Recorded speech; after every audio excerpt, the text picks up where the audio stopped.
Hi guys, good afternoon. Sorry nga pala kung ngayon lang ako ulit naka-upload ng video kasi may nangyari naman sa akin kagabi. Um, Bigla na naman akong yung hindi makahinga. Umatake na naman sa akin yung GERD ko. Nung una, wala pa naman akong naramdaman na kakaiba nung paggising ko kasi pumunta ako dun sa kusina. Gusto ko kasing uminom ng maligamgam na tubig kaya yun, nag-init muna ako ng tubig. Tapos yun, habang kausap ko yung girlfriend ko sa video call, nagtatawanan pa nga kami. Tapos nung ilang minuto, bigla na lang akong may naramdaman na kakaiba. Biglang sumikip yung dibdib ko na wala akong malanghap talagang hangin, grabe. Kahit anong gawin ko talagang pag inhale, wala talagang pumapasok na hangin dito sa dibdib ko talaga. Kala ko nga talaga nun yung parang mamamatay na ako. Pero alam ko naman na may GERD ako. Kaso di ko naman alam kung ano yung pwedeng mangyari nun. Baka matuluyan akong mawalan ng hininga. Kaya yun guys, nung kaninang umaga, pumunta kami dun sa sa clinic nung doktor na kakilala ni Lolo. Nagpasama ako sa girlfriend ko. Umuwi pa nga siya galing sa Ocampo para lang masamaan ako.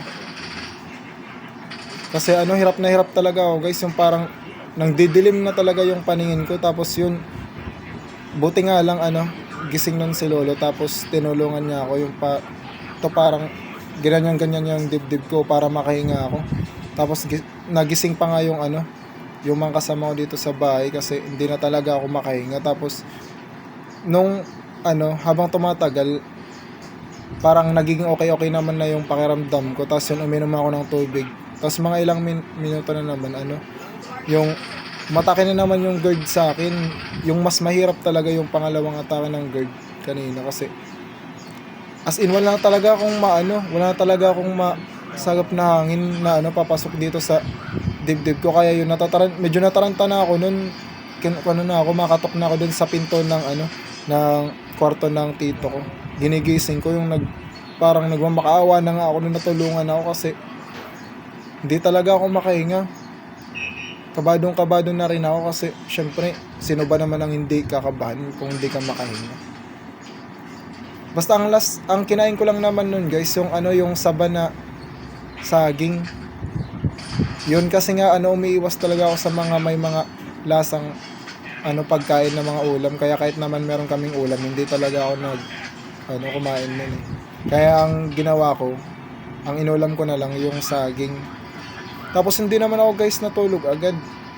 Naglakad-lakad muna ako dito sa loob ng bahay. Tapos yun, nakaupo habang kausap yung girlfriend ko sa video call.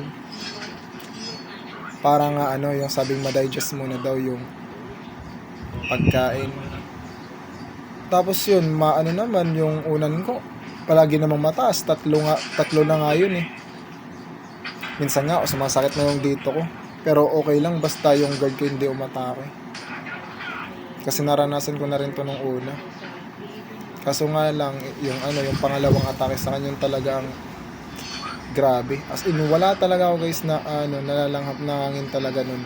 Kala ko talaga the end na kasi nang didilim na yung paningin ko. Hirap na akong huminga. Tapos itong paa ko nanghihina na meron pang kasamang hilo kasi syempre wala nang oxygen na pumapasok. Tapos ginaganyan ko pa yung ilong ko, yung hangin kung meron ba. Tapos meron naman konting lumalabas sa ilong ko, pero yung papasok, yung pag-inhale, kahit anong pilit kong inhale, wala talagang pumapasok guys. Tapos yun nga, nakita ko yung girlfriend ko sa video call. Kala ko na mute ko. Kasi syempre parang nangyayari naman ako, tsaka ayokong mag-alala siya sa akin kasi alam ko namang nasa malayong lugar. Tsaka medyo iyakin kasi yung girlfriend ko guys. Maawain kaya yun, ayoko namang mag-alala. Kaso yun, hindi ko pala na-mute. Iniwan ko na nga yung phone ko dun sa namin mesa. Para hindi niya ako makitang nahihirapan. Hindi ko naman pala na-mute. Kaya nalaman niya. Tapos kanina umuwi siya ng ano, kaninang umaga para samahan ako na magpa-check up doon kay Doc. Para ano naman, syempre para panatag naman yung isip ko, nagpa-check up ako. Tapos check yung ano ko, yung puso ko, tapos yung itong ano ko, lungs dito sa likod, check niya. Lahat naman daw okay. Tapos pinakinggan niya dito. GERD daw talaga, acid reflux daw.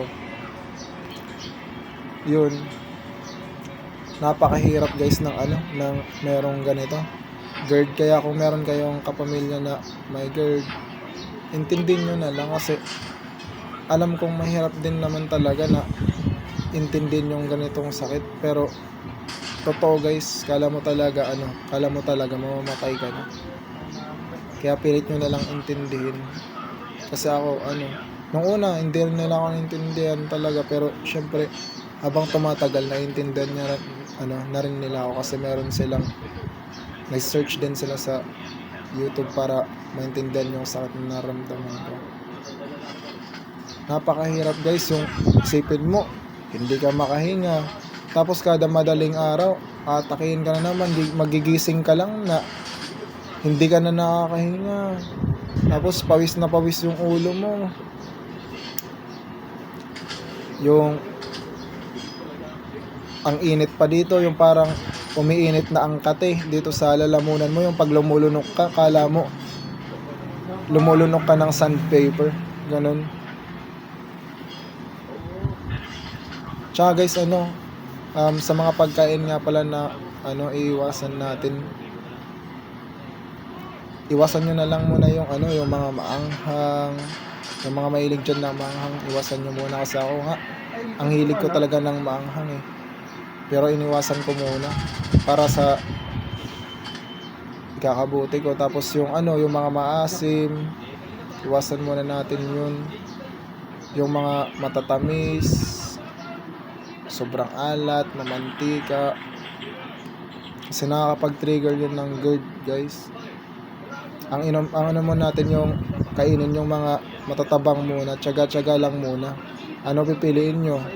Yung pilit nyong kakainin yung mga bawal sa GERD, o masaya ka nga kasi nakain mo, pero suffer naman later, o hindi ka gagaling. Mas maganda na yung tiisin mo muna na hindi ka makakain ng mga gusto mong kainin sa ngayon, pero meron ka namang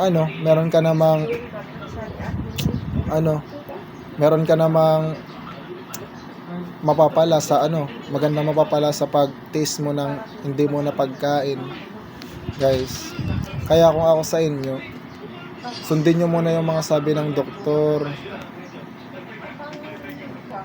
Tsaka nga pala guys, yung mga matatapang na amoy, tulad ng yung mga pintura guys, yung mga pintura ganun, iwasan nyo muna yun kasi naman kung tutusin naman yun, wala naman yung konekta kasi hindi mo naman yun makakain. Pero syempre di ba tayong may mga acid, yung mga may GERD, hirap na hirap tayong huminga. Syempre pag nakaamoy ka pa ng mga matatapang na amoy katulad ng pintura, masalo ka talagang hindi makahinga nun, baka matuluyan ka pa. Kaya iwas muna kayo guys ng mga matatapang na amoy, ganun.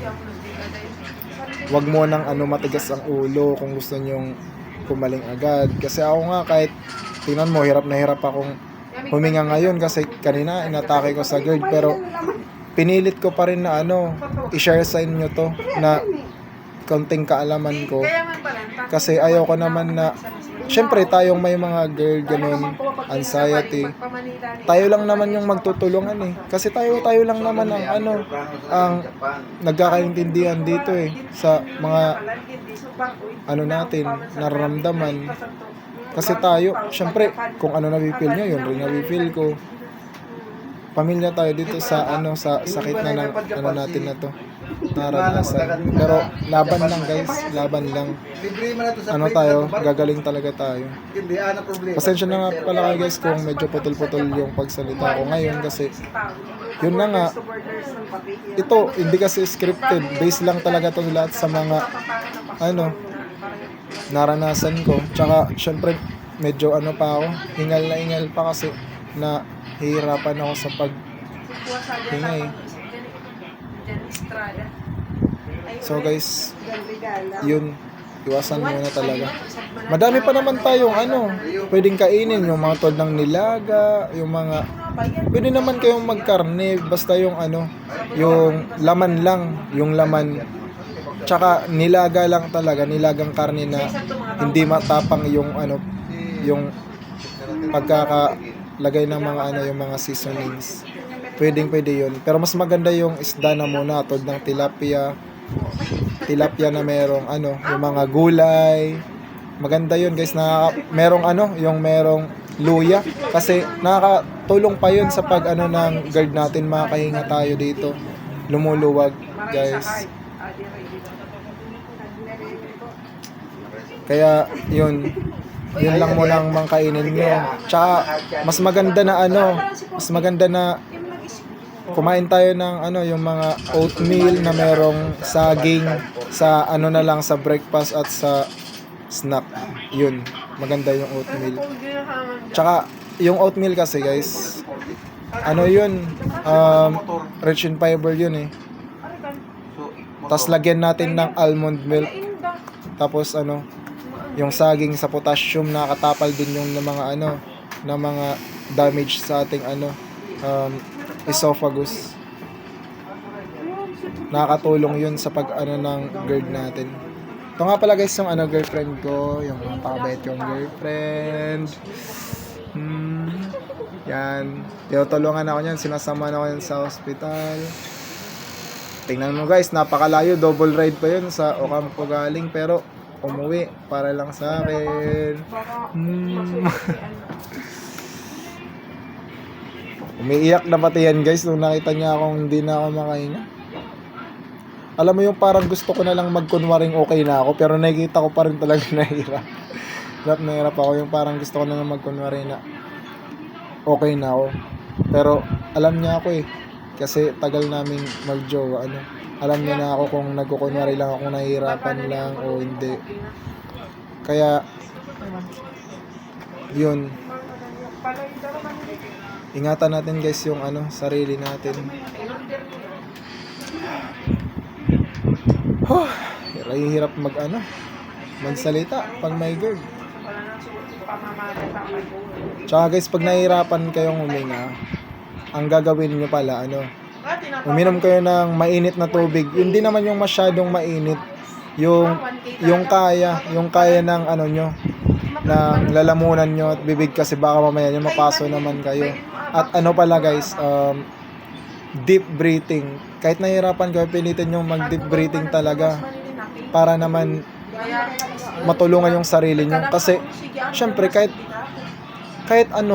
ilan pa yung tao yung nakapaligid sa'yo, kung hindi mo naman tutulungan yung sarili mo, mag deep breathing ka, wala naman yan mga magagawa. Tsaka pala guys, bumili din kayo ng Gaviscon, yung nginunguya. Mas maganda yun kasi yun talaga sealed na sealed. Pwede nyong dalhin kahit saan, hindi pa hassle kasi yung syrup. Pag hindi nyo inubos, di ba, hindi naman yung ubos na inumin. Yung kalahati, paano yan, matatapon yun. Kaya yun na lang ang bilhin nyo. Magdala ko palagi nun guys, no Gaviscon, para naman immediate relief pag inatake ka ng acid mo. Dalhin mo yun para naman hindi ka mahirapan. Pa ba yung mga share ko sa inyo guys, kasi ayaw ko yung tipidin sa mga konting nalalaman ko, gustong i-share sa inyo, kasi syempre tayo lang naman talaga magtutulungan. Barley pala guys, yung barley, bumili kayo nun, medyo mahal pero napaka-effective nun. Hindi lang yun sa GERD, ang daming sakit na nun, natutulungan, kasi yung may-ari nga nun cancer free. Tsaka maganda rin yun sa paglaban ng mga bacteria, kasi tayong may mga GERD, may mga bakterya tayo kasi syempre yung mga pagkain natin na pumupunta dito sa stomach natin, dinadala ng acid patas sa esophagus natin, kaya yun, nasusugat yung ano natin, nalagyan pa ng mga bakterya. Kaya ano, uminom talaga kayo ng barley. Maganda yun guys. Tsaka samahan nyo na rin ng ano, moringa, yung mag-blender kayo, yung malunggay, mag-blender kayo nun, inumin nyo. Mas maganda yun kasi wala yung side effect, o kasi herbal, hindi nun sisirain ang ano mo, ang kidney mo. Gagaling ka na, wala ka pang aalalahanin na baka masira ang kidney mo. Kaya yun guys. Guys, tulungan nyo rin pala akong mag-like dito sa video ko, tsaka subscribe, tapos comment, tapos share nyo na rin para yung mga may GERD din, mapanatag yung love nila. Huwag kayong mag-alala guys, wala namang namatay sa sakit na to. Mahirapan lang talaga, tsaka mahabang proseso ng paggamot. Tsaga-tsagaran talaga, kaya iwas na muna sa mga pagkain na nakakapag-trigger ng GERD natin, na mga pagpalala. Yun guys, tulungan nyo rin naman ako guys dito sa subscribe. Thank you. Peace out.